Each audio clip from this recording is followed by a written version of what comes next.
Drought took a toll on crops across a multi-state region this year, but as you may notice once winter blows in, drought may also play a role in destroying windbreaks. Dennis Adams says there were other problems, such as pine wilt, that may persuade you to renovate windbreaks, but the bigger issue was hot temperatures and little precipitation. Well, as you know, the drought this year in 2012 has probably been the worst drought we've ever had on record, and also not only the drought but the temperatures. So anytime you have a drought like that, it's going to affect a lot of the vegetation, whether that's the farmer's crops or in this case, you know, the trees are going to be affected by the drought.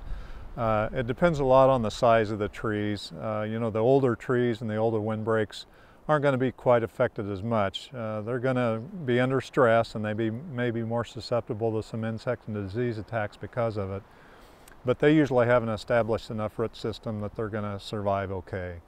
Unless we get into a drought situation where we may go 2 or 3 years of a drought, and then that could even start affecting the larger trees.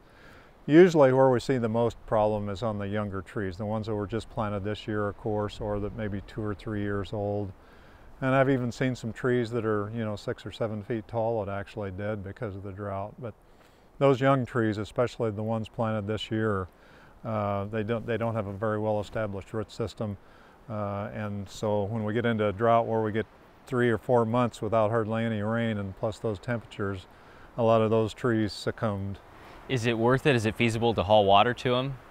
Anytime you can water trees, especially young trees, it's going to be beneficial. This would be a good example. You know, I know it's hard to haul water out to trees or anything or something like that, but if you can water the trees, that makes a lot of difference.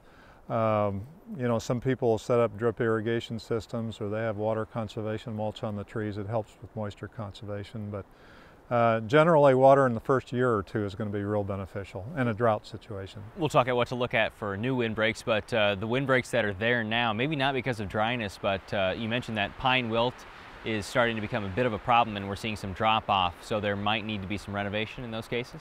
Yeah, unfortunately a lot of windbreaks have had some problems, either storm damage or insect and disease problems like pine wilt or needle cast diseases on the pines that's actually taken out quite a few of the pine trees in the windbreaks.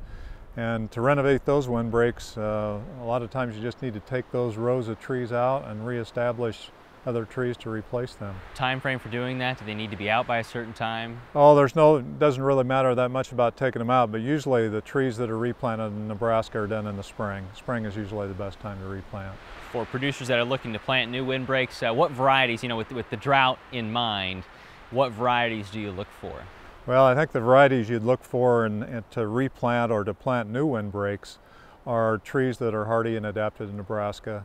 Usually we recommend trying to stick with the native trees, but also there's a lot of hardy and adapted trees for Nebraska.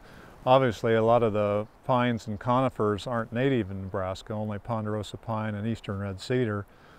Eastern red cedar is the backbone of a lot of windbreaks in Nebraska, especially in western Nebraska. So sticking with hardy adapted native trees is probably the best bet. There's one more thing to cover, and that's something like we see behind us. There's grass here that's covering behind the windbreak or underneath the windbreak.